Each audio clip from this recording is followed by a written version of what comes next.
Hey, once again, I deleted my video, so let me try again.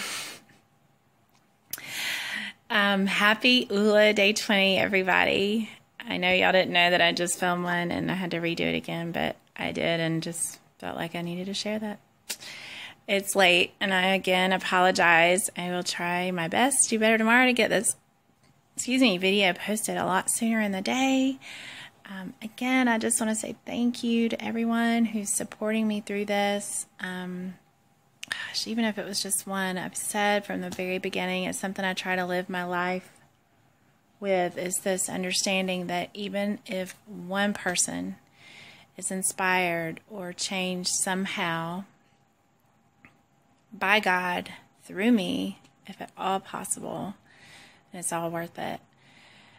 This isn't about me. It really is all about Jesus and what he's doing in my life and in the lives of those around me. And that's what I'm here to talk about. And with that in mind, I can't not acknowledge the events of this week and all the horrible atrocities that have happened really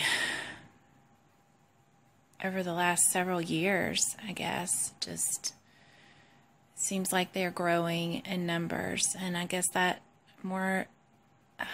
it all breaks my heart. And I think as Christians, we're called to be empathetic, and we're called to be compassionate, and we're called to be reminded that we are not above anyone, and nor are we above any action. And I think we all make mistakes. I'm not at all saying anyone is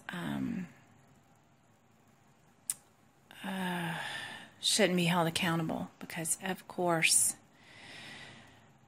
what I am saying though is I'm very saddened by all the separation that is involved in this, and I think my heart is just breaking for the families and the losses.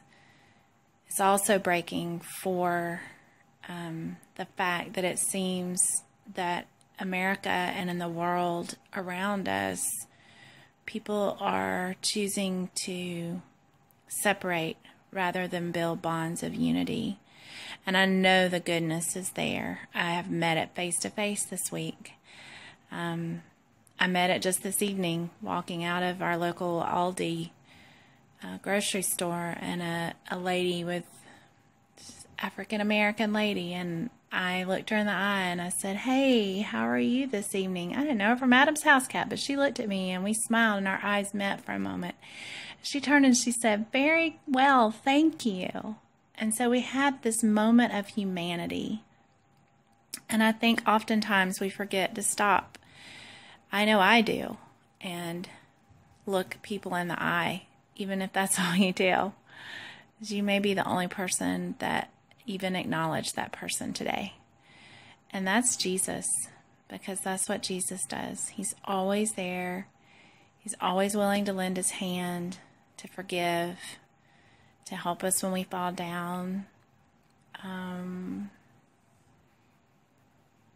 So I think ultimately what it's about is getting our hearts and minds together, and instead of hating one another for our differences, we need to love and respect one another for who God made us to be. I'm tired of the jokes that people think are funny.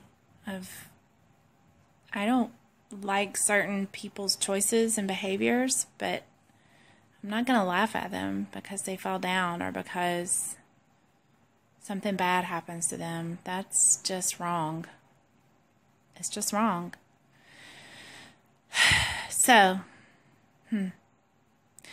that's what's on my heart right now. And it's day 20 for me on this health challenge. And I think one of the biggest things that I'm learning is that I have worth. And it is rooted and steeped in the divine creation of God. And the fact that I know my daddy, God, so I'm calling Papa God, Abba, Father. Abba, translated, means daddy. You can't get much closer than that. And that is beautiful. That is vulnerable. That means you have to be transparent and willing to let him into every single solitary place in your heart. And so that's what these days have been for me, and that's partially why they've been so hard, not just physically, but spiritually and emotionally and mentally. Just, it's been a challenge, but it's been a good one. And I still got 10 days left, and I can't wait to see what God's going to do with it. So maybe be the better person, and tomorrow do something extraordinary for another person, something they wouldn't expect, and do something for yourself, and then give God the glory. Good night.